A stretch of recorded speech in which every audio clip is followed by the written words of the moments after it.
Hello guys, welcome to my channel Deepa education J. आज की इस वीडियो में बीपीएससी 4.0 के संबंध में ये वीडियो होने वाला है। सामाजिक अध्ययन जिन भी बच्चों का हिस्ट्री और पॉलिटी विषय होने वाला है उनके लिए वीडियो होने वाला है और वीडियो को लास्ट तक देखिए। यदि आपको ये सेशन पसंद आए तो प्लीज़ चैनल को लाइक करें, सब्सक्राइब करें, शेयर करें। Let's start. पहला क्वेश्चन है, लॉर्ड लीटन का कार्यकाल क्या था? तो अभी बहुत इंपॉर्टेंट क्वेश्चन है। तो लॉर्ड लीटन का कार्यकाल था 1876 से 1880 के बीच में। आपको पता है कि गवर्नर जनरल से मॉडर्न हिस्ट्री में प्रश्न पूछे जा रहे हैं लगातार 3 बार, जो 4 बार परीक्षा हुई, री एग्ज़ाम को मिला दी जाए तो मॉडर्न हिस्ट्री से प्रश्न पहले वाले प्रश्न पत्र में नहीं आया था, लेकिन दूसरे और तीसरे में पूरी भरमार लगी हुई थी। तो मॉडर्न हिस्ट्री के गवर्नर जनरल और वायसराय से आपके 3 से 4 प्रश्न पूछे जाते हैं। तो बिल्कुल एकदम इसको अच्छे से डिटेल में पढ़ लेते हैं। लॉर्ड लीटन का जो कार्यकाल है वो 1876 से 1880 के बीच माना जाता है। अब लीटन के द्वारा 2-3 काम जो थे, जो एग्ज़ाम के लिए जो पूछे जाते हैं, बीपीएससी का प्रीवियस ईयर का पेपर है जिनसे लीटन से प्रश्न पूछे जाते हैं, वो ये हैं कि इनके द्वारा वर्नाक्यूलर प्रेस एक्ट 1878 में लागू किया गया था। बीपीएससी री एग्ज़ाम अभी जो हुआ था उससे में ये प्रश्न आया था कि ये कब लागू हुआ था, तो 1878 में लागू किया गया था। लागू वर्ड इंपॉर्टेंट है, लागू किसने किया था? लीटन ने किया था। अब ये क्या था? तो इस एक्ट के द्वारा देसी भाषा में छपने वाले उन भारतीय अखबारों जो अंग्रेजों की टीका टिप्पणी करते थे की संपत्ति सहित उनकी क्या कर ली जाती थी? जब्त कर ली जाएगी। इसीलिए ये वर्नाक्यूलर प्रेस एक्ट आया था। फिर से समझते हैं, 1878 में आया था। पहला क्वेश्चन, कौन लाया था? लॉर्ड लीटन लाए थे। लीटन का कार्यकाल कितना था? 1876 से 1880। ये एक्ट किस भाषा के लिए था? तो देसी भाषा में छपने वाले उन सभी समाचार पत्रों के लिए था जो अंग्रेजों के विरोध में या अंग्रेजों के जो भी उस समय की तत्कालीन परिस्थितियां थी, एकमात्र अखबार समाचार पत्र था जो एक लोगों को दूसरे लोगों से एक दूसरे के नज़रिए को क्या करता था? जोड़ता था। तो समाचार पत्र कुछ ऐसे होते थे कि गली नुक्कड़ चौराहे पे जो लोग पढ़े लिखे नहीं थे, अशिक्षित थे, वो भी अखबार जब कोई पढ़ता था तो उसे ध्यान से सुनते थे और तत्कालीन गवर्नर जनरल या वायसराय के बारे में अपनी एक भूमिका जो उनकी होती थी उसके बारे में एक कयास करते थे, एक अनुमान लगाते थे, एक भरोसा दिखाते थे कि ये जो गवर्नर जनरल है या ये जो वायसराय हैं, ये किस तरीके से तत्कालीन परिस्थितियों के हिसाब से काम कर रहे हैं या नहीं। तो ये लोगों को इंटरेक्शन करने का एकमात्र तरीका था समाचार पत्र। और उस समाचार पत्र पर भी क्या कर दिया, इस एक्ट के द्वारा लॉर्ड लीटन ने वर्नाक्यूलर प्रेस एक्ट के द्वारा इसे क्या कर दिया, इस पर रोक लगा दी। यानी देशी भाषा में छपने वाले, अब देशी भाषा का मतलब क्यों? क्योंकि उस समय लोगों को अंग्रेजी भाषा का तो ज्ञान नहीं था। इसके अलावा अंग्रेजी भाषा केवल कुछ लोगों द्वारा बोली और समझी जाती थी। लेकिन देसी भाषा में छपने का मतलब ये होता था कि देसी भाषा के माध्यम से लोग जो भारतीय थे वो एक दूसरे के विचारों को समझ सकते थे। और देसी भाषा का मतलब ये होता है कि जो क्षेत्रीय भाषा थी, जो देश में बोली जाने वाली नागरिकों द्वारा प्रयोग की जाने वाली भाषा थी, उस माध्यम से छपना। तो इससे लोगों को क्या होता था, लोग राय बनाते थे। इस राय को दूर करने के लिए ये एक्ट आया, वर्नाक्यूलर प्रेस एक्ट। कौन लाया? लीटन द्वारा लाया गया। और कब लाया गया? तो 1878 में लागू किया गया। ध्यान रखिएगा, इंपॉर्टेंट है। आगे है क्वेश्चन, वर्नाक्यूलर प्रेस एक्ट किस पत्रिका के लिए विशेष रूप से लाया गया था? तो ईश्वर चंद्र विद्यासागर की सोम प्रकाश पत्रिका के लिए, ध्यान रखिएगा, समाचार पत्र के लिए आया था। ध्यान रखिएगा, बहुत इंपॉर्टेंट है। तो ये वर्नाक्यूलर प्रेस एक्ट स्पेशली किसके लिए आया था? मतलब ऐसा तो कोई ना कोई तो समाचार पत्र बना होगा जिसकी वजह से ये एक्ट लाया गया। तो ये था ईश्वर चंद्र विद्यासागर की सोम प्रकाश के लिए। लेकिन इस एक्ट का प्रभाव जो है शिशिर कुमार घोष की अमृत बाजार पत्रिका पर पड़ा। इस पत्रिका ने रातों रात अपनी देसी भाषा यानी बंगाली में छपने वाले इस समाचार पत्र को हटाकर उसने अंग्रेजी कर ली और क्या कर दिया, रातों रात अपनी भाषा बदलकर इसका क्या किया, प्रकाशन शुरू कर दिया। क्यों? क्योंकि वर्नाक्यूलर प्रेस एक्ट के द्वारा इनकी क्या हो जाती, संपत्ति भी जब्त कर ली जाती। यानी पत्रिका का, समाचार पत्र पर जो छपने पर की प्रवृत्ति पर था, इस पर तो रोक लगती जी। संपादक के जितनी भी संपत्ति होती थी उनको भी जब्त कर लिया जाता। तो रातों रात अंग्रेजी भाषा में छपने वाला, मतलब रातों रात जिस पत्रिका ने अपनी भाषा बदलकर अंग्रेजी भाषा में कर ली, वो थी शिशिर कुमार घोष की पत्रिका अमृत बाजार पत्रिका। इसके लिए वर्नाक्यूलर प्रेस एक्ट से बचने के लिए, और ये लाया किस लिए गया था? तो ईश्वर चंद्र विद्यासागर की सोम प्रकाश के लिए लाया गया था। ध्यान रखिएगा, इंपॉर्टेंट है। आगे है क्वेश्चन, भारतीय राष्ट्रीय कांग्रेस की स्थापना कब होती है? तो ये होती है 28 दिसंबर 1885 को। इसके बारे में बताने से पहले एक और डेट आप समझ लीजिएगा, 2 फरवरी। इसकी स्थापना क्यों होती है, क्या रीज़न होता है? 2 फरवरी 1883। ये डेट बहुत इंपॉर्टेंट है। इस समय आता है इल्बर्ट बिल। ये इल्बर्ट बिल लॉर्ड रिपन के समय में आता है, ध्यान रखिएगा, इंपॉर्टेंट है। अब ये जो इल्बर्ट बिल था, इसके द्वारा भारतीय न्यायाधीशों को यूरोपीय न्यायाधीश में यूरोपीय व्यक्तियों पर भी सुनवाई देने का अधिकार और समान अधिकार देने के लिए ये बिल आया था। लेकिन यूरोपियनों के द्वारा इसका इतना विरोध किया गया कि इसे, चूंकि यूरोपीय लोग क्या थे, गोरे थे, इसलिए इस विद्रोह को श्वेत विद्रोह के नाम से जाना गया। और इस विद्रोह के बाद से इस बिल को वापस कर लिया गया। तब भारतीयों के दिमाग में ये चीज़ें उपजी। हालांकि भारतीय राष्ट्रीय चेतना का भाव जो है वो 19वीं सदी में बहुत बुरी तरीके से फैल चुका था।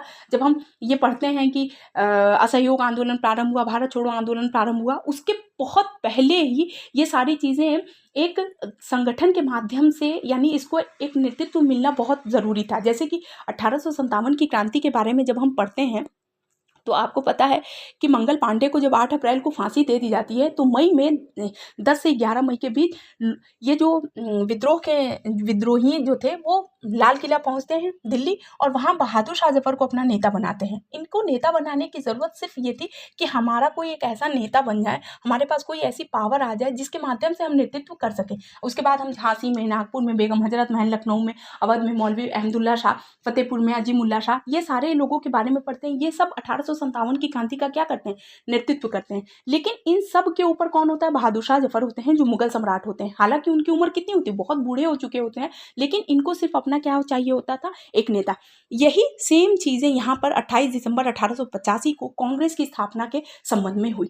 क्योंकि इल्बर्ट बिल का विधेयक का जब वापस ले लिया गया तो भारतीयों के मन में ये चीज आई कि हमारे पास भी कोई एक ऐसा संगठन हो जाए, और अगर हम एकजुट हो जाए, हमारे पास अगर एकता हो जाए, तो हम किसी भी बिल को, किसी भी कानून को अधिनियम बना सकते हैं। और जो बिल भारतीयों के हित में है उसे हम रखेंगे, नहीं तो क्या कर देंगे, उसे हटाने की पावर भी हमारे पास है, यानी भारतीय जनता के पास है। तो इस बात को ध्यान में रखते हुए 28 दिसंबर 1885 को मुंबई में स्थापना गोकुलदास तेजपाल विद्यालय में A.O. ह्यूम द्वारा इसकी स्थापना की जाती है। अब अगर आपसे प्रश्न ये भी पूछ ले कि भारतीय राष्ट्रीय कांग्रेस की स्थापना का मूल उद्देश्य, माने स्थापना क्यों हुई, इसका मूल उद्देश्य जो था वो इल्बर्ट बिल था। क्योंकि इल्बर्ट बिल विधेयक से भारतीय जनता में क्या हुआ, एक इस संगठन को बनाने का, इसकी स्थापना का क्या होता है, विचार बिल्कुल भर जाता है। और ऐसा भरता है कि इसकी कांग्रेस की स्थापना हो जाती है। तो कब होती है, 28 दिसंबर 1885 को बम्बई में तेजपाल गोकुलदास तेजपाल विद्यालय मुंबई में होती है। A.O. ह्यूम द्वारा होती है, ध्यान रखिएगा, इंपॉर्टेंट है।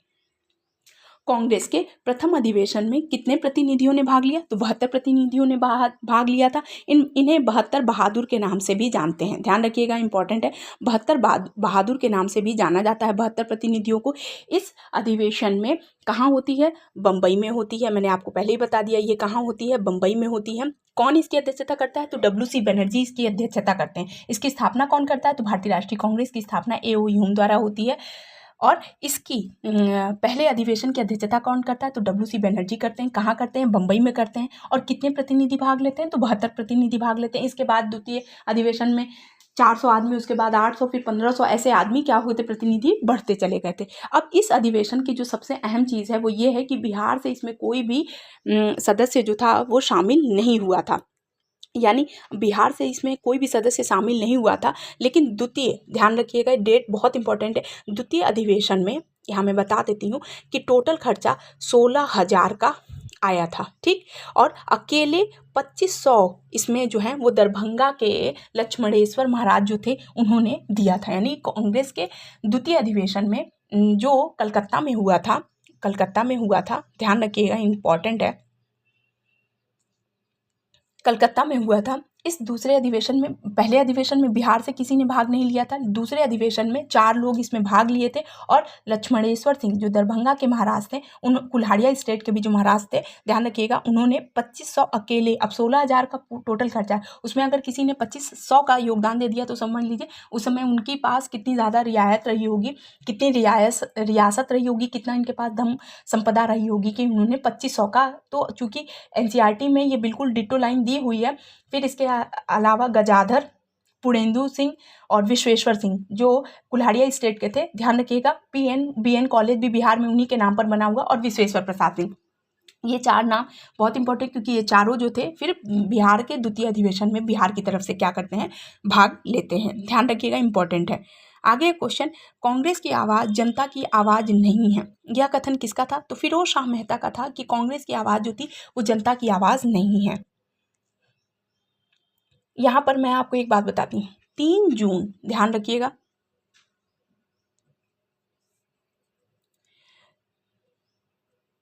3 जून 1947, ये डेट इंपॉर्टेंट है। 3 जून 1947 को माउंटबेटन योजना जो है प्रकाशित होती है लॉर्ड माउंटबेटन के द्वारा, और फिर ये 3 जून को क्या कर दी जाती है? प्रस्तावित कर दी जाती है। फिर इसके बाद आता है 10 जून। 10 जून को इस बैठक, मतलब मुस्लिम लीग की एक बैठक होती है, और इस बैठक में ये माउंटबेटन योजना पर क्या होता है, एक अपना प्रस्ताव, अपने क्या सलाह है, क्या मशवरा है के लिए होती है।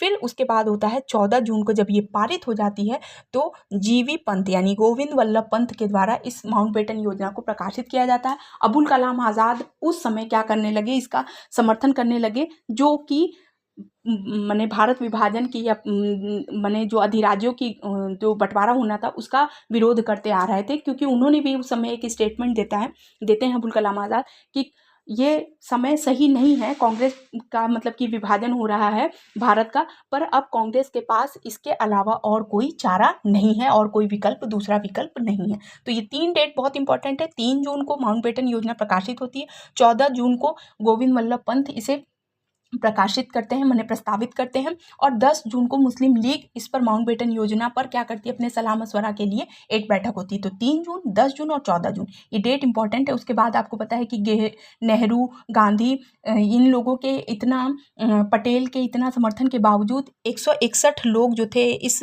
वोट में तटस्थ रहे। उन्होंने कहा कि भारत विभाजन क्या हो, बंद कर दिया जाए, इसका विरोध किया गया। पर चूंकि ये पूरी तरीके से चीज़ें पहले से ही क्या हो गई थी, तय कर दी गई थी। क्योंकि माउंटबेटन योजना जो है ये प्रकाशित ही भारत विभाजन के संबंध में थी, और जब इसको लोगों का समर्थन मिल गया तो भारत विभाजन क्या हुआ, तय किया गया कि 15 अगस्त 1947 तक क्या कर दिया जाएगा, 14 अगस्त को पाकिस्तान को और 15 अगस्त को भारत को क्या कर दी जाएगी, आज़ादी, यानी 2 डोमिनियन स्टेट की क्या कर दी जाएगी, स्थापना कर दी जाएगी। तो ये उस समय फिरोज शाह मेहता बताते हैं कि कांग्रेस की जो आवाज़ है वो जनता की आवाज़ नहीं है। ये वही कांग्रेस कार्यकारिणी समिति में ये इन्होंने ये स्टेटमेंट दिया था। स्टेटमेंट बेस्ड क्वेश्चन इंपॉर्टेंट है, बार बार परीक्षा में पूछे जाते हैं, चूंकि SCRT में ये दिया हुआ और NCRT में भी दिया हुआ है, इसलिए ये कथन बहुत इंपॉर्टेंट हो जाता है। तो देखिए, मॉडर्न हिस्ट्री से संबंधित ये क्वेश्चन थे जो आपके लिए बहुत ज़्यादा इंपॉर्टेंट है। अगर आपको ये सेशन पसंद आया हो तो प्लीज़ चैनल को लाइक करें, सब्सक्राइब करें, शेयर करें, और ज़्यादा से ज़्यादा इसे शेयर करें। क्योंकि मैं कम से कम शब्दों में, कम से कम चीज़ों में ज़्यादा चीज़ों को बताने का प्रयास करती हूँ, ताकि आपके पास जब एक क्वेश्चन आप तैयार करते हैं तो उससे रिलेटेड आपके कई पार्ट जो हैं वो तैयार हो जाएं। तो आई होप आपके लिए वीडियो बहुत ज़्यादा इंपॉर्टेंट होगा। अगर ये सेशन पसंद आ रहा हो तो प्लीज़ चैनल को लाइक करें, सब्सक्राइब करें, शेयर करें। Thank you so much.